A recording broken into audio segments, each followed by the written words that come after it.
রাজ্যে আসন্ন বিধানসভা নির্বাচনের প্রস্তুতিও কিন্তু নিতে শুরু করেছে নির্বাচন কমিশন। 25টি নোডাল এজেন্সির সঙ্গে আজ সিইও দপ্তরের বৈঠক রয়েছে। কথা বলতে সরাসরি চলে যাব, আমাদের প্রতিনিধি রুমা পাল রয়েছেন আমাদের সঙ্গে। রুমা, মূলত কি কারণে এই বৈঠক, কারা কারা অংশ নিচ্ছেন এই বৈঠকে?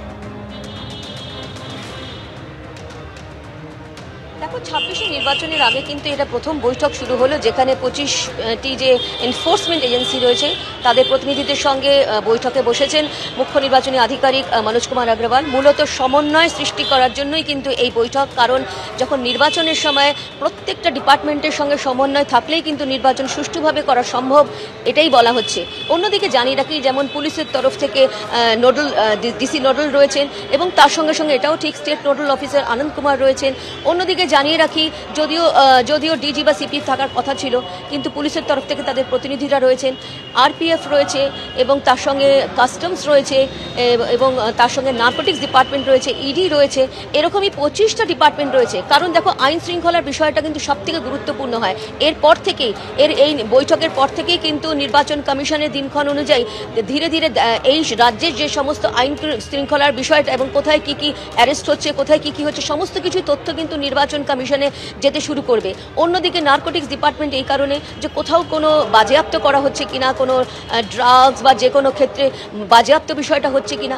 এছাড়াও যে বর্ডার এরিয়ার যে সীমান্ত এলাকার যে বিএসএফ রয়েছে, সীমান্ত এরিয়া দিয়ে কোনো এমন কিছু ভেতরে প্রবেশ যাতে না করে যেখানে কিন্তু নির্বাচনের সময় সেটা কিন্তু ব্যাঘাত সৃষ্টি করে, সেক্ষেত্রে একটা সমন্বয় সৃষ্টি করার জন্য এই 25টি এনফোর্সমেন্ট এজেন্সির সঙ্গে বৈঠক শুরু করেছেন সিইও মনোজ কুমার অগ্রওয়াল। একেবারে রুমা, তুমি আমাদের সঙ্গে থাকো। একদিকে বৈঠক যেমন শুরু হয়েছে আসন্ন নির্বাচনের কথা মাথায় রেখে, তেমনই এসআইআরে আজকেই যেমন আপনাদের বললাম যে এনুমারেশন পর্বের শেষ দিন, এখনো পর্যন্ত বাদের তালিকায় কি তাহলে 57.5 লক্ষই? আজকেই এনুমারেশন ফর্ম জমা দেওয়া হবে এবং তারপর 16 তারিখে কিন্তু খসড়া ভোটার তালিকা প্রকাশ হবে। এই 57.5 লক্ষের মধ্যে মৃত ভোটার হিসেবে বাদ পড়তে পারে 25 লক্ষ, স্থানান্তরিত হিসেবে বাদের তালিকায় থাকতে পারে প্রায় 20 লক্ষ। খোঁজ পাওয়া যায়নি এমন ভোটারের সংখ্যা প্রায় 11.5 লক্ষ। ডুপ্লিকেট ভোটার হিসেবে 13.5 লক্ষকে চিহ্নিত করা হয়েছে। 13,74,660 ভোটারের অসঙ্গতি নজরে পড়েছে নির্বাচন কমিশনারের।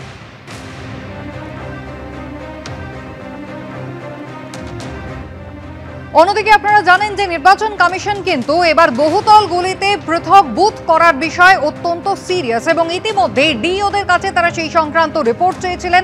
দক্ষিণ কলকাতার 2টি বহুতল ছাড়া রাজ্যের কোনো বহুতলের নাম সেখানে দেওয়া হয়নি, এমনটাই সূত্রের খবর। সেক্ষেত্রে নির্বাচন কমিশনের কি পদক্ষেপ হতে চলেছে, রুমা পাল বিস্তারিত জানাবেন। রুমা,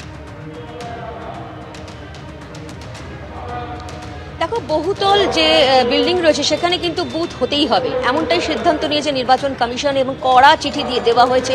এবং নির্বাচন কমিশন জানাচ্ছে যে মূলত জেলা নির্বাচনী আধিকারিকদের কিন্তু এটা দায়িত্ব বর্তায় এবং আইন অনুসারে কিন্তু তাদের করতেই হবে। অর্থাৎ জানিয়ে রাখি যে দক্ষিণ কলকাতা থেকে মাত্র 2টি বুথের সন্ধান মিলেছিল যেখানে কিন্তু হাই রাইজ বিল্ডিংয়ে যেখানে বুথ করা যেতে পারে। সারা জেলা জুড়ে কিন্তু কোনো হাই রাইজ বিল্ডিংয়ে বুথ করতে দিতে চাইছে না কর্তৃপক্ষ, এমনটাই কিন্তু জানানো হয়েছিল। কিন্তু নির্বাচন কমিশন কড়া পদক্ষেপ নিতে চলেছে এবং সেই কারণে জানিয়ে রাখি 16ই ডিসেম্বর যেমন বুথ বিন্যাসের সমস্ত তালিকা প্রকাশ হওয়ার কথা ছিল, সেই সময়সীমা কিন্তু আরও বাড়িয়ে দেওয়া হয়েছে। অর্থাৎ 7ই ফেব্রুয়ারি গিয়ে কিন্তু সেই বুথ বিন্যাসের তালিকা প্রকাশিত হবে। অন্যদিকে জানিয়ে রাখি যে 57 লক্ষেরও বেশি যে ভোটার রয়েছে তারা কিন্তু বাদের তালিকায় এই মুহূর্তে চিহ্নিত, আরও বাড়বে। সেক্ষেত্রে কিন্তু ডিওরা জানিয়েছিলেন যে বর্ধিত যে বুথের সংখ্যা সেটা কিন্তু কমবে। জানিয়ে রাখি যে প্রায় 81,000-এর মতো বুথ রয়েছে এবং নির্বাচন কমিশন প্রথমে জানিয়েছিল যে যখন নির্বাচন হবে তখন প্রায় 94,000-এর মতো বুথ বাড়বে।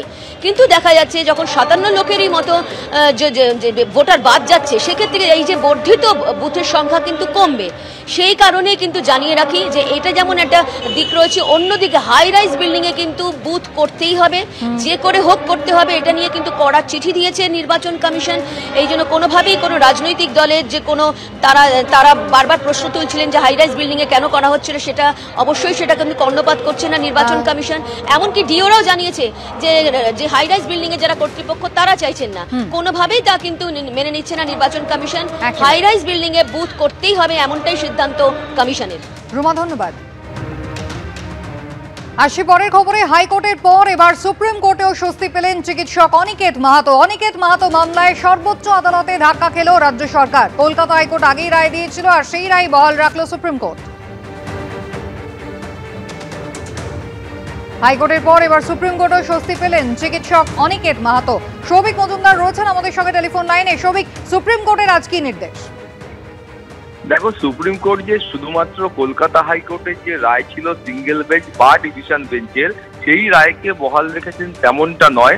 কলকাতা হাইকোর্টের তরফ থেকে যে দুটো অত্যন্ত প্রাসঙ্গিক প্রশ্ন করা হয়েছিল, আজকেও কিন্তু কলকাতা সুপ্রিম কোর্ট সেই প্রশ্নই কিন্তু আজকে রাজ্য সরকারের আইনজীবী কপিল সিব্বলকে করেছিলেন, এবং সেই দুটি প্রশ্নের কোনো যৌক্তিক উত্তর আজকেও সুপ্রিম কোর্টের কাছে পেশ করা রাজ্য সরকারের তরফ থেকে সম্ভব হয়নি।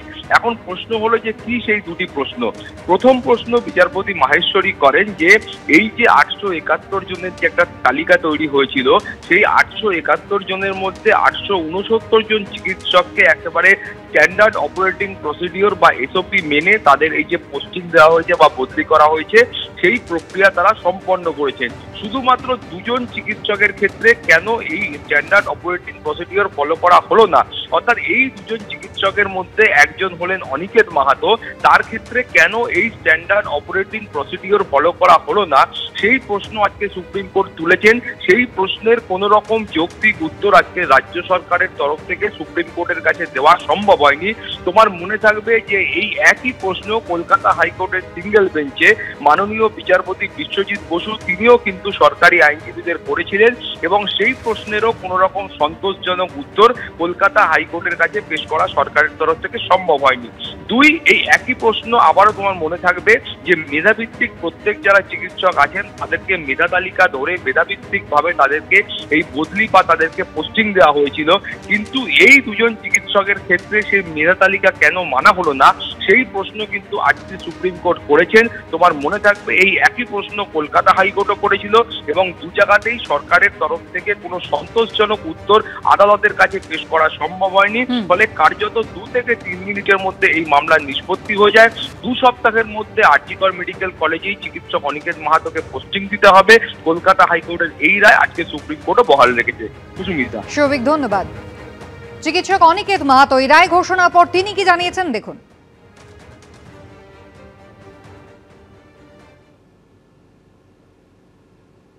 রাজ্য সরকার যে একটা জায়গায় রাজনৈতিক প্রতিহিংসার জায়গা থেকে কাজ করছে এটা তো পরিষ্কার। নাহলে এই ধরনের পোস্টিং মামলা নিয়ে মানে অতীতে কোনোদিন আজ পর্যন্ত কোনো রাজ্য সরকার সুপ্রিম কোর্টে গিয়েছে বলে আমার জানা নেই, এবং আমিও মনে করি যে এর জন্য সুপ্রিম কোর্টে আসার কোনো প্রয়োজন ছিল না, যেখানে সিঙ্গেল বেঞ্চ এবং ডিভিশন বেঞ্চের রায় খুব স্পষ্ট এবং পরিষ্কার ছিল। তাহলে এই প্রতিহিংসার জায়গা থেকে আমি এখনো মনে করি যে আশা রাখবো যে রাজ্য সরকার জয়েন করাবে 2 সপ্তাহের মধ্যে। কিন্তু অতীতের যে অভিজ্ঞতা সিঙ্গেল বেঞ্চ ডিভিশন বেঞ্চের পর দীর্ঘ 7 মাসের যে অভিজ্ঞতা, সেই অভিজ্ঞতা থেকে আমি মনে করি না যে রাজ্য সরকার স্বতঃপ্রণোদিতভাবে এই অ্যাকশন এই জায়গাতে কার্যকর করবে। কিন্তু স্বাভাবিকভাবেই প্রতিহিংসার বিরুদ্ধে তো লড়াই লড়তেই হয়।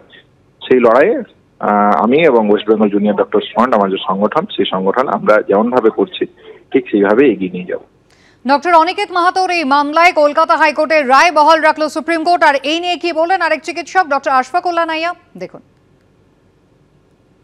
এই যে অন্যায়ভাবে একটা নজির তৈরি করতে চেয়েছিল রাজ্য সরকার, যে আমরা চাইলে যা খুশি করতে পারি, মানে আমরা যদি মনে করি কারোর পোস্টিং নিয়ে এখানে সেখানে দিতে পারি, কারোর কোনো মেধার কোনো ভিত্তি থাকবে না, কাউন্সিলিং এর কোনো ভিত্তি থাকবে না, সিস্টেমের কোনো ভিত্তি থাকবে না, মানে আমরা সিস্টেমের উপরে। এই অন্যায় যেটা একটা প্রতিষ্ঠা করতে চেয়েছিল, সেটা মহামান্য হাইকোর্ট এবং মহামান্য সুপ্রিম কোর্ট থেকে একটা ধাক্কা দিয়ে রাজ্য সরকারের এই যে অহংকার, এই যে উদ্ধত্ত, সেটাতে আমার মনে হয় একটা কোথাও থামার একটা সিগন্যাল দিল, আদেশ দিল, এবং হচ্ছে একটা দিশা দেখালো। এরপর আমি বলবো রাজ্য সরকারের উচিত যে এরকম ধরনের অন্যায় ভবিষ্যতে যাতে না হয় সেদিকে নজর রাখা। কারণ শুধুমাত্র 3 জন ব্যক্তি নয়, ভবিষ্যতে হাজার হাজার লাখ লাখ ডাক্তার হবে যারা মেধা ভিত্তিতে বিভিন্ন জায়গায় কাউন্সিলিং করে। এবিপি আনন্দ, এগিয়ে থাকে, এগিয়ে রাখে।